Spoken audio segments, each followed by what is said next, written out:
Fala Geek, aqui quem fala é Felipe e hoje a gente mergulha na HQ Ultimate Endgame edição número 2. E se você curte esse tipo de conteúdo, apoiar o canal com a sua inscrição e aquele like já ajuda demais. Agora se quiser ver os vídeos assim que são postados, antes de todo mundo é só se tornar membro Geek do canal. Por apenas R$ 3,99, é baratinho e faz uma diferença gigantesca para me ajudar e manter o canal vivo. Howard Stark, ou também como conhecemos agora, Immortus, costura séculos de futuros diferentes para provar que a própria história virou o combustível da sua violência. Ele lembra o momento em que, 700 anos adiante, se sacrificou desviando um martelo de Solis no centro da cidade, e com isso apagou um distrito inteiro poucos dias antes de um avanço que teria rachado o mundo e estourado a bolha de Darwin cedo demais.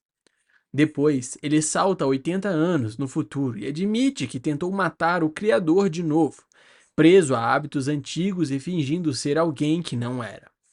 Depois, 444 anos no futuro, ele observa legiões de armas vivas guerreando. Por fim, em 1310 anos no futuro, ele recorda liderar uma incursão fracassada onde o Criador já não tinha qualquer resquício de humanidade. Tony, perdido, não consegue sequer acompanhar e admite que nada do que ele diz faz sentido. Tony exige que ele pare de saltar entre ideias e comece do começo, lembrando que ele ficou preso ali na cidade. Immortus repete o termo, olhando para a máscara do Homem de Ferro nas mãos. Em seguida, ele se recompõe e impõe a própria tese com arrogância. Aquela guerra para sempre não obedece cronologia nem continuidade, rejeita causa e efeito e funciona como uma ordem superior. Uma guerra em 4 dimensões. Enquanto o grupo tenta digerir o absurdo, Peter tenta aliviar a tensão com um comentário banal sobre sempre haver alguém maluco na família. Mas Tony corta isso e pergunta o que ele quis dizer com "o Criador é a cidade". O Criador deixa de ser apenas um homem e passa a ocupar a cidade como um sistema inteiro, e tudo ao redor começa a se comportar como uma extensão do pensamento dele. Essa fusão se espalha por tudo como um vazamento que cobre cada átomo, tornando a infraestrutura urbana um corpo para a consciência dele. Corpos se rompem e liberam estruturas frutíferas, que explodem e espalham microesporos plásticos do Criador. E os seguidores reagem como devotos intoxicados, tratando aquilo como ar e salvação. As máquinas passam a remodelar as mentes humanas e transformar pessoas em receptores que apenas retransmitem a mente do Criador. Immortus trata o ar como uma névoa oleosa e fala que se todos respirarem, se perdem, se tornam apêndice dele. Mas os heróis devolvem que se protegerão com máscaras, deixando claro que não vão se entregar. A discussão chega ao centro do plano quando Tony conecta as pistas e entende que foi o Immortus quem expandiu a bolha de Darwin para conter a nuvem do Criador. América pergunta: se a bolha distorce o tempo, então do lado de fora quase não passou o tempo desde que entramos, certo? E Immortus admite que o que importa é ganhar tempo, porque ele inverteu o campo e prendeu tudo em um sistema de atraso. O tempo deles ali pode parecer minutos, mas lá fora esse tempo pode ser meses. As notícias deixam claro que já faz mais de um mês desde que o Rapaz de Ferro, Doom, América e o Homem-Aranha desapareceram na cidade, e que 8 Ultimates morreram na destruição do Triskelion, e que a resposta do mundo foi evacuar Lativéria e impor distância, porque o medo agora é o retorno do Criador, e qualquer coisa que saia dali. Dentro de uma casa, uma mulher ouve barulhos estranhos e chama Carl, sem saber o que ele já está contaminado. A reação dela vira pânico quando Carl vomita em alguém. No fim, Carl aparece como uma criatura babando e sem consciência. E a recomendação transmitida vira sentença. Qualquer coisa que saia de Lativéria deve ser tratada como uma ameaça, colocada em quarentena e examinada. A crise se espalha pelo planeta e cada lugar tenta sobreviver à sua maneira, revelando que o mundo entrou numa fase de respostas extremas e conflitos paralelos. Relatos confirmam que o céu celestial está em quarentena total, com os portões guardados pelas forças de Bruce Banner. E a conclusão é amarga. Ele chegou tarde demais para impedir o que já aconteceu. Em outra frente, o Shang e Danny lideram um movimento de resistência radical não violenta, mas o protesto vira um espetáculo brutal quando os seguidores ateiam fogo ao próprio corpo. Na União Norte-Americana, as notícias relatam o golpe militar. Visão e máquina de guerra destroem grande parte da frota aérea da Hand, libertam o Cinturão da Ferrugem e enfraquecem o Conselho. Em Wakanda, a crise vira decisão política e militar. E T'Challa escolhe transformar Eric Killmonger em um instrumento oficial do Estado para impedir o retorno do Criador. T'Challa entrega a ele uma missão com peso de símbolo. Ele não é a espada pessoal do rei, é a espada de Wakanda. Ele ordena que Eric cumpra essa missão. De volta à cidade, Immortus usa o histórico de tentativas fracassadas para esmagar qualquer esperança de que força bruta ou tecnologia melhor resolva.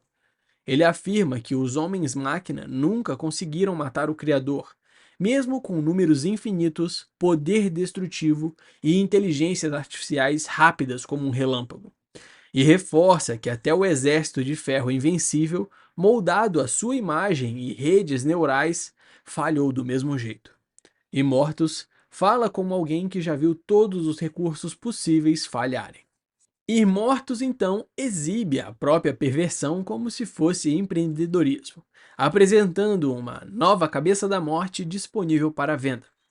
América pergunta se há economia ali e ele responde sem piscar. Inventou uma moeda digital só para isso. É a Stark Bucks. A incredulidade aumenta quando confirmam que existe mesmo uma loja de presentes, mas que está fechada para reforma. Toda essa loucura faz a América questionar que lugar é aquele e se eles ainda estão na cidade. Immortus anuncia que eles estão no Limbo, um lugar onde nada muda, mas não o mesmo que Illyana Rasputin tem. Ele redefine o conceito. Ali, tudo é feito de tempo emprestado, de segundos roubados de eras diferentes, e por isso eles podem estar em todos os lugares e lugar nenhum ao mesmo tempo. Tony vê o mecanismo e reconhece o motor Immortus. E Immortus se enche de orgulho e afirma que, apesar de a mente do Criador ser poderosa, ela ainda é limitada a 3 dimensões. E que o Senhor do Tempo, no caso ele, não tem essas limitações. América questiona por que o Criador ainda teria limites, se teve milhares de anos para se consertar. A resposta de Immortus é que certas ausências não se curam, elas se refletem e se amplificam em tudo que alguém faz ou se torna. Tony diz que, desde que chegou ali, o motor Immortus dele não tem funcionado e pede ajuda. Seu pai se interessa pelo objeto, reconhecendo um protótipo antigo em movimento e perguntando onde ele conseguiu aquela peça. Tony insiste no lado humano, lembrando que foi o próprio pai quem deu aquilo a ele, tentando reativar memória e vínculo. E pergunta se ele realmente não conhece. Immortus diz que não conhece Tony. Cabeça da Morte racionaliza, sugerindo que pensar em 4 dimensões demais enlouquece e que também ele está bêbado ali. Immortus coloca um impasse. Não existe volta e qualquer tentativa de sair liberta o Criador. Ele admite que morreu incontáveis vezes tentando matar o Criador. Esqueceu até os motivos, mas insistiu segundo após segundo.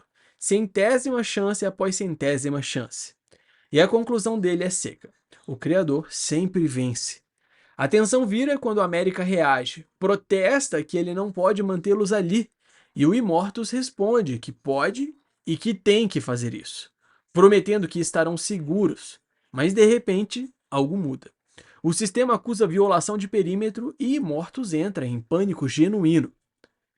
Vemos então Eric Killmonger transformando a decisão de Wakanda em ação concreta, enquanto o planeta assiste em tempo real e forças armadas tentam pará-lo.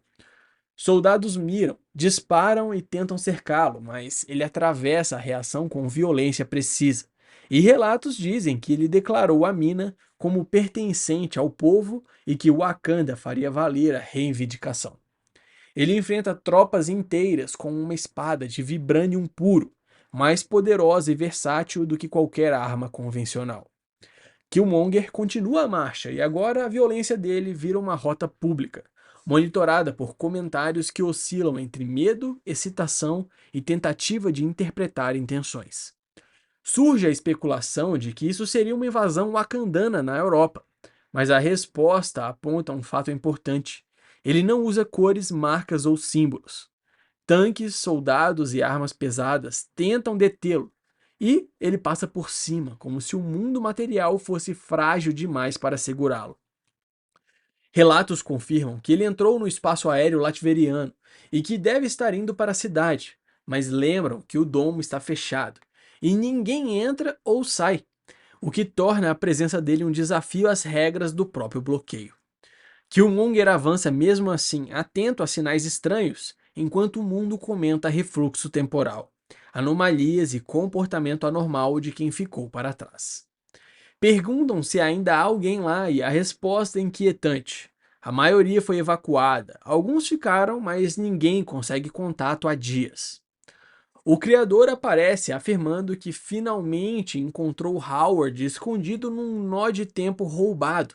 E Howard corrige com frieza que não é roubado, é emprestado, recusando a acusação e defendendo o princípio daquele lugar. Imortus então expõe o núcleo da ameaça. O criador não pode ter o motor Imortus, porque é ele que mantém o dono. Se for liberado, ele se espalha por tudo, esmagando qualquer chance de contenção. O criador revela o tamanho da espera e do rancor, dizendo que esperou 2000 anos por aquilo. E os heróis engolem a escolha que não queriam, proteger o motor para impedir a liberação, mesmo que isso signifique lutar dentro do pior cenário. A batalha cresce e a coordenação dos heróis vira a única forma de não serem esmagados, mas o criador continua tratando tudo como experimento, medindo fraquezas enquanto tenta expulsar quem não pertence ali. O criador cheira a presença do exterior em América e a provoca como se a identidade dela fosse uma falha, afirmando que ela não pertence ali. Ao mesmo tempo, ele reduz as capacidades deles a melhorias genéticas primitivas, pré-cognição limitada e tecnologia inferior, como se a resistência deles fosse inevitavelmente insuficiente. Por fim, ele cumprimenta Doom e diz que é bom ver o seu rosto novamente, ironizando como se fossem amigos. O criador reivindica a máquina como sua e anuncia que o primeiro vem o domo e depois tudo. A América entra como força direta, se apresentando como América e finalmente acertando o inimigo com o impacto que interrompe a arrogância dele. Spider-Man é agarrado e provocado. O próprio traje dele pede para assumir o comando, mas Peter recusa a ajuda e quer resolver sozinho. O ponto de virada acontece quando o motor Immortus colapsa. Gritos de negação e a constatação de que acabou se misturam, e o criador perde o controle do que sustentava o plano. O colapso vira ruptura emocional quando Immortus entende que não pode haver motor Immortus algum, escolhendo o plano acima do filho. Tony entra em pânico porque entende o que isso significa. Immortus, porém, explica com calma técnica que as regras ali são diferentes, que o motor precisa ser recalibrado para uma nova geometria do espaço-tempo, e que, na forma atual, bastariam minutos para o criador ajustar tudo e vencer. Immortus então ataca, diz que não vê semelhança em Tommy, forçando então Tony Stark a contra-atacar. A energia estoura. Tony grita para ele não fazer aquilo e a descarga atravessa o lugar, fazendo Tony balbuciar que não tinha intenção. E Immortus começa a procurar o filho como se a consciência voltasse por um segundo. Ele reconhece e diz que se lembra. Nesse mesmo movimento, os heróis assumem o comando e decidem evacuar. A América ordena que precisam ir agora e a equipe se mobiliza para arrancá-lo dali, que não quer sair sem o seu pai. Quando tudo termina, eles se vão, sem Immortals, e sentem o gosto da perda. Ainda no limbo, o criador admite que reconstruir a velha personalidade foi nostalgia, e ameaça torturar Howard eternamente com o tempo roubado dele, exigindo que entreguem o motor, como se ainda pudessem ditar as regras. A resposta dos heróis é simples e destruidora. O lugar se foi. Era feito de tempo emprestado e sem o motor está acabando. E essa verdade obriga o vilão a admitir com atraso que acabou. No retorno, a equipe cai de volta na cidade arruinada, como quem acorda no mesmo pesadelo, só que agora sem mapa e sem saída. Tony está abalado. Os heróis chamam por ele no meio da ruína, tentando organizar o grupo, até que uma presença se impõe e recebe Doom como se estivesse apenas retomando um posto. É o Criador falando. É bom ter você de volta, ele diz. E continua.